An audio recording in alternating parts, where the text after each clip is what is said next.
আসসালামু আলাইকুম বন্ধুরা। ছোটবেলায় আমরা এই কার্টসের অ্যানিমেশন সিনেমাগুলো অনেকবার দেখেছি। তো আজকের এই মুভিটা কার্টস সিনেমা সিরিজের প্রথম মুভি।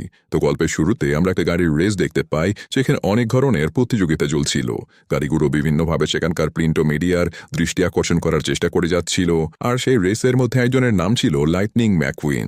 এই ম্যাককুইন হলো এই মুভির এমন একটা চরিত্র যেখানে খুবই অল্প সময়ের মধ্যে সবার মাঝে ভীষণ জনপ্রিয় হয়ে উঠেছিল। তো দেখা যায় যখন সবাই তাদের গাড়ির সামান্য ত্রুটি মেরামত করার জন্য দাঁড়িয়ে যায়, তখন কিন্তু ম্যাককুইন অন্যদের মতো মেরামত করাতে নিজেকে থামায়নি। সে নিজের গাড়ি নিয়ে খুবই গর্ববোধ করত। আসলে সে ভেবেছিল যে সে নিজে সবকিছু ঠিক করে নেবে। কিন্তু যখন নিজের গাড়িটা নিজে ঠিক করার চেষ্টা করছিল, তখনই তার টায়ার নষ্ট হয়ে যায় আর সে ভীষণ দিশাহীন হয়ে পড়ে। সে বারবার সামনে যাওয়ার চেষ্টা করে, কিন্তু কিছুতেই অন্যকে পেছনে ফেলে সে সামনে এগোতেই পারে না।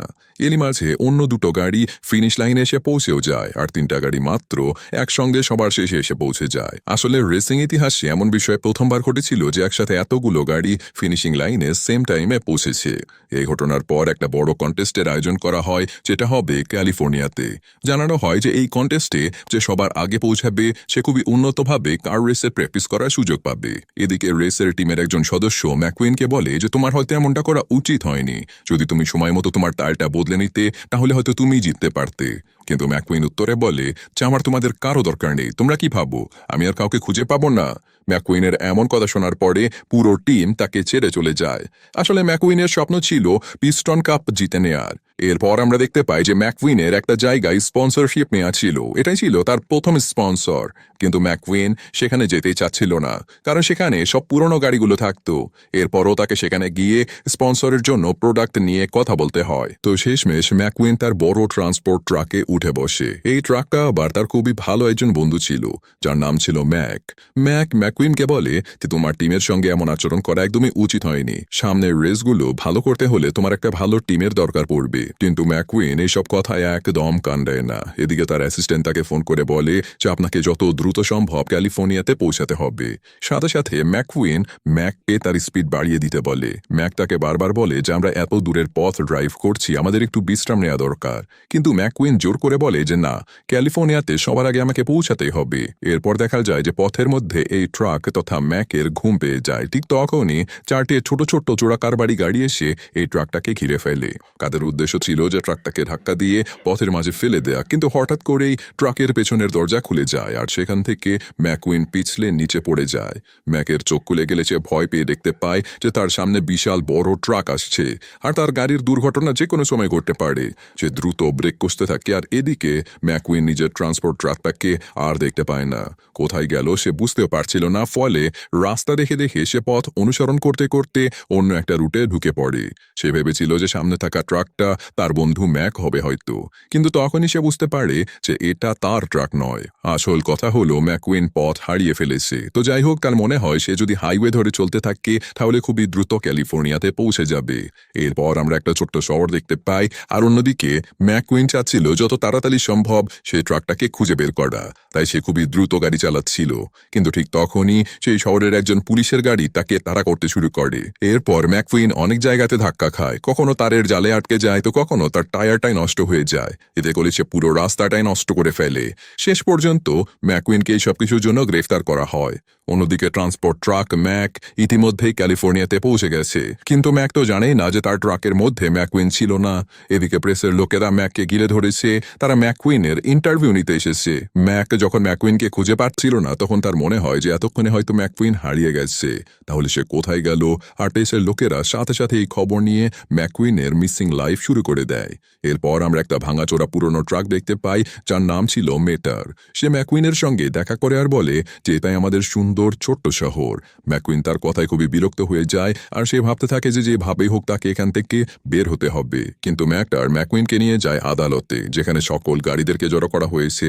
তারা সবাই চায় ম্যাককুইনের কঠোর সাজা হোক, কারণ সে তাদের শহরের রাস্তাগুলো নষ্ট করে ফেলেছে। সেখানে একজন বিচারকও ছিল, যার নাম হলো হ্যাডসন। ম্যাককুইন তাকে বলে যে আমার ম্যানেজারকে অন্তত একবার ফোন দিন, আমি অনেক বড় একটা রেসিং কার, আপনারা কি কেউ আমাকে চেনেন না? আমার অনেক বড় একটা একটা রেসিং প্রতিযোগিতা রয়েছে, আমাকে শুধু এখান থেকে যেতে দিন প্লিজ। আমি সব ক্ষতিপূরণ দিয়ে দেব, যা নষ্ট করেছি তা সবকিছু আমি ঠিক করে দেব। এই সব কিছু শুনে জর্জ হ্যাডসন বলে যে তুমি এত ঝামেলা করেছো যে এই শহরে কোথাও তোমার মুখ যেন আর দেখতে না পাই, দ্রুত এখান থেকে চলে যাও। কিন্তু তখনই সেখানকার সরকারি অ্যাডভোকেট চলে আসে, যার নাম ছিল স্যালি। স্যালিকে দেখে ম্যাকুইন একেবারে মুগ্ধ হয়ে যায়, কিন্তু স্যালি সবাইকে উদ্দেশ্য করে বলতে থাকে যদি আমাদের পুরো শহরটা ম্যাকুইন নষ্ট করে থাকে তাহলে তার শাস্তি হওয়া উচিত, সে নিজেই এই রাস্তাটা ঠিক করে দেবে। এটা শুনে ম্যাকুইন হতবাক হয়ে যায়, সে বলে যে আমাকে খুবই দ্রুত রেসে পৌঁছাতে হবে, আমি এখানে বসে বসে রাস্তা ঠিক করতে পারবো না। এরপর ম্যাটার ম্যাকুইনের সঙ্গে কথা বলে আর তাকে শান্ত করতে থাকে, কিন্তু ঠিক তখনই ম্যাকুইন কাউকে কিছু না বলেই তার গাড়ির স্পিড বাড়িয়ে সোজা পালিয়ে চলে যায়। কিন্তু কিছু দূর এগিয়ে গিয়ে ম্যাকুইন দেখতে পায় যে তার তেল প্রায় শেষ হয়ে গেছে, তাই তাকে আবারও টেনে শহরে ফিরিয়ে আনা হয়। তখন ম্যাকুইন জানতে পারে যে এই রাস্তায় কেউ কখনো আসে না। আশেপাশের লোকজনও বলে যেহেতু তুমি এখানে আটকে গেছো তাহলে আমাদের জন্য কিছু কাজ করে দাও। কিন্তু ম্যাকুইনের মাথায় একটাই কথা ঘুরছিল যে যত দ্রুত সম্ভব তাকে ওই পিস্টন কাপটা জিতে নিতে হবে। এদিকে সবাই ম্যাকুইনকে নিয়ে ভাবতে থাকে যে এই গাড়িটা কখনোই রাস্তা বানাতেই পারবে না, কারণ সে তো একটা রেসিং কার ছিল। ম্যাকুইন বলে যে ঠিক আছে, তোমাদের তো শুধু রাস্তা চাই তাই না, আমি রাস্তা বানিয়ে দিলে তোমরা আমাকে যেতে দেবে। তারপর ম্যাকুইন কাউকে কিছু না বলে খুবই দ্রুত অনেক বাজে, অসমান আর গর্তে ভরা একটা রাস্তা বানিয়ে দেয়। সে বলে যে দেখো তোমাদের রাস্তা আমি বানিয়ে দিলাম, এখন আমাকে ছেড়ে দাও। কিন্তু সেই রাস্তা দেখে সবাই তো হতবাক হয়ে যায়, কারণ রাস্তা একেবারে ব্যবহার করার মতো ছিলই না। তখন তাকে বলা হয় যে পুরো রাস্তাটা আবার তুলে ফেলো আর নতুন করে বানাও। ম্যাকুইন নতুন করে কিছুই করতে রাজি ছিল না। তখন জর্জ হ্যাডসন তাকে একটা শর্ত দেয়, সে বলে তুমি যদি রেসিং কার হও তাহলে আমাদের সঙ্গে রেস করো, যদি তুমি জিতে যাও তাহলে পুরো রাস্তা আমি বানিয়ে দেব, আর যদি আমি জিতে যাই তাহলে রাস্তা কিন্তু তোমাকে ঠিক করতে হবে। ম্যাকুইন তো রেসের রাজা ছিল, তাই সে সঙ্গে সঙ্গে রাজি হয়ে যায়। কিন্তু সবাই রককে বলতে থাকে যে আপনি এটা কেন করলেন। এরপর পুরো শহরের গাড়িগুলো জর্জ হ্যাডসনের সঙ্গে ম্যাকুইনের রেস দেখতে চলে যায়, কিন্তু সেটা আসলে কোনো রেসিং ট্র্যাক ছিলই না, বরং এটা ছিল পাহাড়ি ভাঙাচোরা মাটির একটা রাস্তা। কিন্তু তারপরেও রেস শুরু হয়ে যায়। ম্যাকুইন ফুল স্পিডে গাড়ি চালিয়ে এগোতে থাকে। এর আগে সে শুধুমাত্র মসৃণ রেস ট্র্যাকে রেস করেছে, এমন ভাঙা পাথরে ভরা রাস্তা তো সে কখনো দেখেওনি। এই কারণে সে তার গাড়িটা একেবারে সামলাতে পারে না। সে মোড় নিতে গিয়ে পিছলে একদিকে গিয়ে পড়ে যায়। এটা করে সে প্রচন্ড রেগে যায়। সে ভাবে যে আমি রেসে জেতার মতো গাড়ি, তবুও এখানে আমি পারলাম না। আসলে জর্জ হ্যাডসন জানতো যে ম্যাকুইন এই রাস্তাতে কখনোই রেস করতে পারবে না, তাই সে আগেই এই ফাঁদ পেতে রেখেছিল। তো শেষমেশ ম্যাকুইন হাল ছেড়ে দিয়ে পুরো রাস্তাটা আবারও ভেঙে নতুন করে বানাতে শুরু করে দেয়। আর এখন পরদিন সকালে স্যালি এসে বলে যে ম্যাকুইন, আজ তুমি যতটুকু রাস্তা বানিয়েছো সেটা সত্যি অনেক সুন্দর হয়েছে। এদিকে সবাই ভেবেছিল যে এটুকু কাজ শেষ করে নিশ্চয় ম্যাকুইন এখান থেকে পালিয়ে গেছে, কিন্তু তখনই জানা যায় যে ম্যাকুইন আবারও সেই জায়গাতে গেছে যেখানে সে গাড়ি চালাতেই পারেনি। আসলে জর্জ হ্যাডসন তাকে ওই আঁকাবাঁকা ভাঙা রাস্তায় গাড়ি চালানো শেখাচ্ছিল। হ্যাডসন ম্যাকুইনকে বলে যদি তোমার বাঁদিকে মোড় নিতে হয় তাহলে গাড়িটা সামান্য ডান দিকে ঘুরিয়ে দেবে। তো কথা মতো ম্যাকুইন বারবার একই জিনিস ট্রাই করতে থাকে, কিন্তু সে বারবার খাদের মধ্যে পড়ে যায়। আর এভাবেই ধীরে ধীরে এই ছোট্ট টাউনের ভেতরে ম্যাকুইনের সবার সঙ্গে বন্ধুত্ব হয়ে যায়। এখানে সবাই তাকে তার কাজে সাহায্য করতে থাকে। আর এখানে ম্যাকুইনের সবচেয়ে ভালো বন্ধুত্ব হয় মেটারের সঙ্গে। রাতের বেলা মেটার ম্যাকুইনকে বলে যে চলো আমরা একটু মজার কিছু করি। তারপর মেটার ম্যাকুইনকে একটা মাঠের ভেতরে নিয়ে যায় আর বলে যেটা এত ভয়ঙ্কর একটা জায়গা যেখানে ট্রাকগুলো ভয়ে উল্টে পড়ে যায়। প্রথমে মেটার নিজেই দেখিয়ে দেয় যে সে একটা ট্রাকের সামনে গিয়ে জোরে হর্ন বাজায়, আর সেই হর্নের শব্দে ট্রাকটা উল্টে পড়ে যায়। এটা দেখে ওরা খুবই মজা পায়। ম্যাকুইনও বলে যে আমিও এটা করতে যাচ্ছি, কিন্তু ম্যাকুইনের হর্ন খুবই জোরে ছিল, তাই সে হর্ন বাজাতে সেখানে দাঁড়িয়ে থাকা সবগুলো ট্রাক একসাথে উল্টে পড়ে যায়। আর তারা দুজন খুবই জোরে জোরে হাসতে থাকে। কিন্তু ঠিক তখনই মেটার বলে যে এখানে একটা বিশাল বড় ট্রাক রয়েছে যার নাম হলো ফ্র্যাঙ্ক, ওর থেকে কিন্তু সাবধানে থাকবে। এরপরেই ওই বিশাল ভয়ঙ্কর ট্রাকটা তাদের পিছু ধাওয়া করতে থাকে।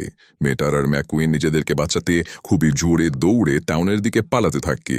আর দৌড়াতে দৌড়াতে মেটার তার ট্যালেন্ট দেখায় যে সে উল্টো দিকে অর্থাৎ রিভার্সেও দারুণভাবে গাড়ি চালাতে পারে। ম্যাকুইন বলে যে রিভার্স ড্রাইভিং করাটা খুবই কঠিন, কিন্তু মেটারের জন্য এটা ছিল রোজগার কাজ। এদিকে স্যালিও ম্যাকুইনকে সাহায্য করে। সে বলে যদি তুমি রেস্ট করতে চাও তাহলে আমার হোটেলের রুমে থাকতে পারো, এটা আমাদের পরিবারের মতো। ওদিকে সবাই ম্যাকুইনকে বলতে থাকে যে আরে স্যালি তো ম্যাকুইনকে খুবই ভালোবেসে ফেলেছি মনে হয়। এরপর ম্যাকুইন চলে যায় স্যালির কাছে, আর স্যালি নিজের বাড়ি তাকে দেখায়। সেই রাতে ম্যাকুইন সেখানেই বিশ্রাম নেয়। আর পরদিন সকালে ম্যাকুইন রেসের জন্য প্রস্তুত হয়ে যায়। সে হ্যাডসনকে জানায় যে আমার হাতের রেসের জন্য খুবই কম সময় রয়েছে, আমাকে তাড়াতাড়ি যেতে হবে। কিন্তু হ্যাডসন তার কথার কোনো গুরুত্বই দেয় না, বরং তাকে এখানে আটকে রাখার চেষ্টা করে। এ সময় ম্যাকুইন একটা ঘর দেখতে পায় যার ভেতরে যাওয়ার অনুমতি ছিল না, কিন্তু যখন ম্যাকুইন ভেতরে যায় তখন সে জানতে পারে যে ওটা আসলে হ্যাডসনের ঘর ছিল। হ্যাডসন বহু বছর আগে নিজে একটা ইতিহাস তৈরি করেছিল। তার কাছে তিনটে পিস্টন কাপ ছিল, অর্থাৎ সে ছিল একজন কিংবদন্তি রেসার। কিন্তু সে রেস করা বন্ধ করে দিয়েছিল কেন? বাইরে এসে ম্যাকুইন সবাইকে বলে যে তোমরা কি জানো হ্যাডসন সেই রেস ড্রাইভার যে কিনা 3টে পিস্টন কাপ জিতেছে। এক সিজনে সবচেয়ে বেশিবার জয়ী হওয়ার রেকর্ড ওর ছিল, কিন্তু তখন কেউই ওর কথা বিশ্বাস করে না। সবাই বলে যে এই লোক আজ পর্যন্ত গাড়ি দ্রুত গতিতে চালায়নি, সে আবার কিভাবে রেসিং কার হবে? তখন স্যালি ম্যাকুইনকে বলে যে সব কথা ভুলে যাও, আমি তোমাকে ঘুরতে নিয়ে যাচ্ছি। তারপর তারা দুজন নিজেদের ছোট গাড়ি নিয়ে লং ড্রাইভে বের হয়। স্যালি ম্যাকুইনকে সকল কথা বলতে থাকে যে আগে এই শহরটা কতটা সুন্দর ছিল, কিন্তু মানুষ মাত্র 10 মিনিট সময় বাঁচানোর জন্য এখানে হাইওয়ে বানিয়ে ফেলে। তারপর থেকে আমাদের এই শহরে আর কেউ আসে না। আর ম্যাকুইন পাহাড়ের উপর থেকে দেখতে পায় যে এই শহরটা আসলে কতটা সুন্দর, আর এতদিনে সে এই শহরকে সত্যি অনেক ভালোবেসে ফেলেছিল। ম্যাকুইনের মনে হতে থাকে যে আগের মতো আবারও রাস্তা ঠিক হয়ে যাক, মানুষ আবারও ফিরে আসুক এই শহরে। এরপর স্যালি আর ম্যাকুইন শহরে ফিরে এসে দেখে যে কয়েকটা ছোট ট্রাক আর একটা বড় ট্রাক ম্যাকুইনকে খুঁজতে চলে এসেছে। ম্যাকুইন ডাকাডাকি করে হ্যাডসনকে খুঁজতে থাকে। আসলে হ্যাডসনের পুরনো স্মৃতিগুলো মনে পড়ার কারণে সে আজকে আবারও নিজে নিজে রেস করতে এসেছিল।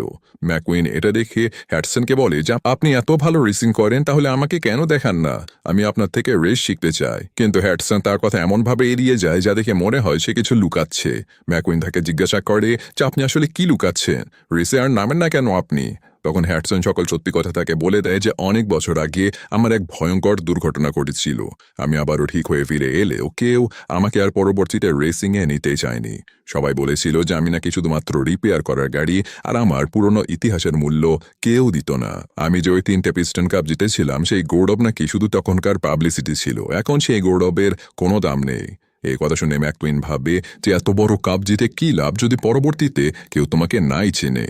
পরের দিন সকালে তারা দেখতে পায় যে রাস্তা একদম পুরোপুরি তৈরি হয়ে গেছে।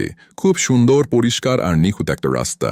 সবাই ম্যাকুইনের খুবই প্রশংসা করতে থাকে, আর ম্যাকুইনের মনও খুবই খুশিতে ভরে ওঠে। সে বলতে থাকে যে আমি কিভাবে এখানকার গাড়িগুলোকে আরো বেশি খুশি করতে পারি। তারপর একটা বুদ্ধি বের করে শহরের প্রত্যেকটা দোকানে গিয়ে সে কিছু না কিছু কিনতে থাকে।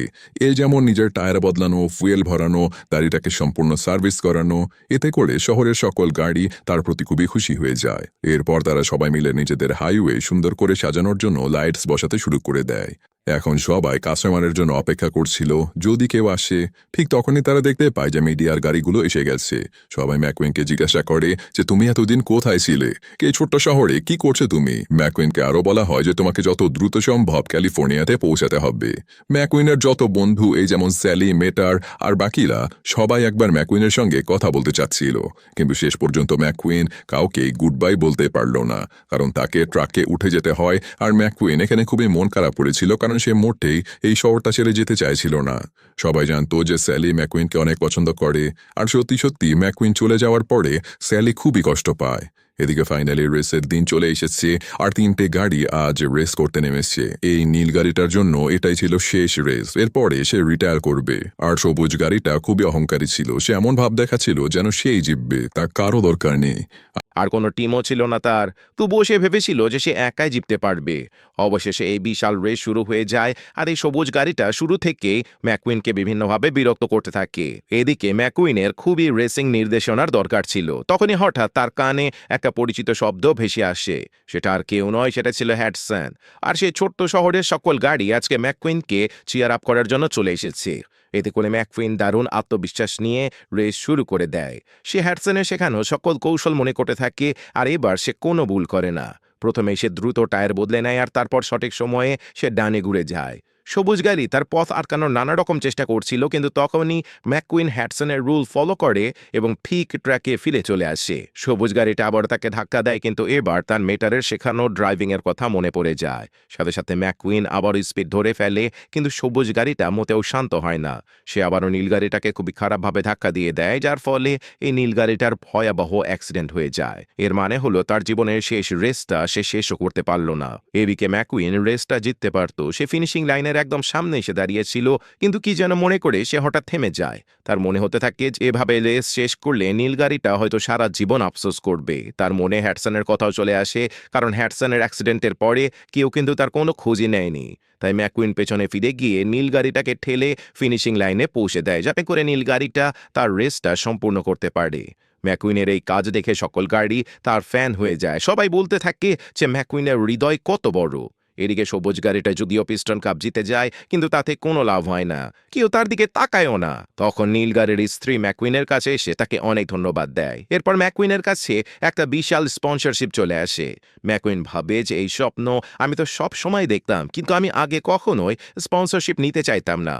তো এখন সবকিছু বাদ দিয়ে ম্যাককুইন বলতে থাকে যে যারা আমাকে প্রথম দিন থেকে সাপোর্ট করেছো, আজও আমি তাদের সঙ্গেই কাজ করতে চাই। যদি সত্যি আমাকে কেউ সাহায্য করতে চান, তাহলে শুধু আমার বন্ধুর স্বপ্নটা পূরণ করে দিন, তাকে একবার হেলিকপ্টারে বসিয়ে দিন। আসলে মিটারের স্বপ্ন ছিল যে সে হেলিকপ্টারে বসবে, আর তার বেস্ট ফ্রেন্ড ম্যাককুইন সেই স্বপ্নটা আজ তার সত্যি করে দেয়। আর এখন রেসে সবার পরে ম্যাককুইন স্ট্যানলির কাছে চলে যায় আর বলে যে আমি এখানেই থাকতে চাই, অর্থাৎ স্যালির সেই ছোট্ট শহরে। এরপর আস্তে আস্তে সবাই সেখানে ফিরে আসে, আর ধীরে ধীরে এই জায়গাটা আবারও আগের মতো হয়ে ওঠে। অনেক কাস্টমার, অনেক কাজ, আর নতুন নতুন রুটিন। আর এখন থেকে ম্যাককুইন এই ছোট্ট শহরেই থাকতে শুরু করে, আর এই ছোট শহরে থেকে সে অনেক কিছু শিখেও যায়। এই যেমন জয় পাওয়া সবসময় বড় কোনো ব্যাপার নয়, বরং হেরে গিয়ে অনেক কিছু শেখারও বেশি গুরুত্বপূর্ণ। তো এই ঘটনার সাথে সাথে আজকের গল্পটা এখানে শেষ হয়ে যায়। কেমন লাগলো কমেন্টে জানাবেন, আর ভালো লাগলে অবশ্যই পরবর্তী পর্বগুলো নিয়ে হাজির হব। তো আজকের মতো আমি বিদায় নিচ্ছি, আল্লাহ হাফেজ।